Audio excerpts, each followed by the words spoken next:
Chapter 1. An Old Hat.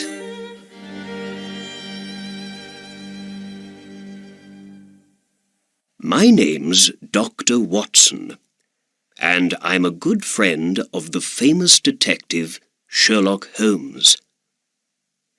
2 days after Christmas last year, I went to his house at 221B Baker Street. I wanted to say Happy Christmas to him. When I arrived, I found him in the sitting room. He was by the window with some newspapers next to him. There was an old hat on a chair near him, and he had a magnifying glass in his hand. "You're working on something," I said. "Shall I go?" "No," said Holmes. "Sit down and look at that interesting old hat over there." I sat down. It was cold out in the street, but it was nice and warm in Holmes's sitting room. "Why are you interested in that old hat? Is it something to do with a crime?" I asked. Holmes laughed. "Not a crime, no," he said. "I got it from Peterson, the doorman at the Baker Street Hotel. He found it in the street and brought it here on Christmas Day for me to look at. He also brought a dead bird with him, a good fat Christmas goose, at the same time. I gave the goose back to him this morning. He's cooking it at his house now, and he's going to eat it for dinner tonight." "Oh, first it was a hat, and now you're talking about a goose," I said. "I don't understand." "Then let's begin when it all began," said Holmes. At about 4 o'clock in the morning of Christmas Day, Peterson went home after work. When he got to Tottenham Court Road, he saw, in the street in front of him, a tall man with a goose over his shoulder. Peterson walked behind him for some time. There were some young men in the street in front of them. Suddenly, one of them hit the tall man's hat off his head, and it fell into the road. Then the tall man tried to hit the young man with his walking stick, but by accident he broke the window of a shop behind him. At that moment, Peterson ran to the man to help him. But the tall man ran away. Perhaps he felt bad about breaking the shop window. Perhaps he thought that Peterson, in his doorman's coat and hat, was a policeman. When he ran, he left his Christmas bird in the street next to his hat. The young men ran away at the same time. So Peterson took the goose and the hat home with him, and the next day he brought them here. There was an interesting little ticket on the goose's left leg, said Holmes. It said, "For Mr. and Mrs. Henry Baker." We can find the letters HB in the hat, too. "Oh, so the owner of the hat and the goose is called Henry Baker," I said. "Yes," answered Holmes.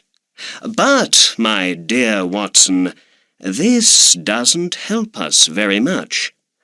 There are hundreds of Henry Bakers in London. I gave the goose back to Peterson this morning, he went on, and I said to him, "Have this for your dinner." I didn't want it to go bad, you know. "Did Mr. Baker put an advertisement in the newspaper about his hat and goose?" I asked. "No," answered Holmes. "Then how can we find him?" "Well, perhaps his hat can help us," said Holmes. "Here's my magnifying glass, Watson. Now, you be a detective for a minute or two. What can you tell me about the owner of this hat?" I took the magnifying glass and looked at the hat. It was black, but old, and very, very dirty. I saw the letters H.B. in it. For me, it was no different from any other old black hat. "I can see nothing," I said, and I gave the hat back to my friend.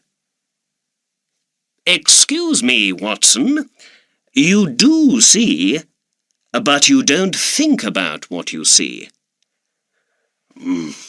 "All right," I said. "What can you see in this hat?" "The owner of this hat is an intelligent man," said Holmes. "He was once rich and is now poor. His wife loved him once, but she doesn't love him now. And he's 30 or 40 years old." "Well, perhaps I'm slow, Holmes, but I don't understand," I said. "Why is he an intelligent man, do you think?" Holmes put the hat on his head. It came down to his nose. "This is a big hat. A man with a big hat has a big head. And a man with a big head has a big brain. A man with a big brain thinks a lot." "But you say he was once rich and is now poor. Why?" "The hat is 3 years old. I remember these hats were in all the shops then. They were very expensive, too.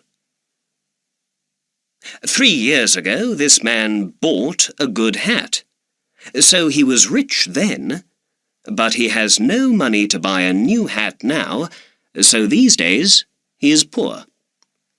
"All right," I said, "but you say he is in his 30s or 40s. How does the hat tell you this?" "Well, when I looked carefully at the hat with my magnifying glass, I could see some grey hairs in it. People usually get grey hair in their 30s or 40s. "I see. But what about his wife? You say she doesn't love him." "Because the hat is very dirty. When a woman loves her husband, she cleans his hat for him." Perhaps he hasn't got a wife." "Yes, he has. Remember the ticket on the goose's leg?" "Ah, yes," I said. "You have an answer for everything." At that moment, the door opened, and Peterson, the hotel doorman, ran into the room. He looked very excited. "The goose, Mr. Holmes! The goose!" he said. "What's the matter with the goose?" asked Holmes. "Did it come back from the dead and fly off through the kitchen window?" "No, Mr. Holmes. My wife found this in the bird." Peterson opened his hand. There was a beautiful blue diamond in it.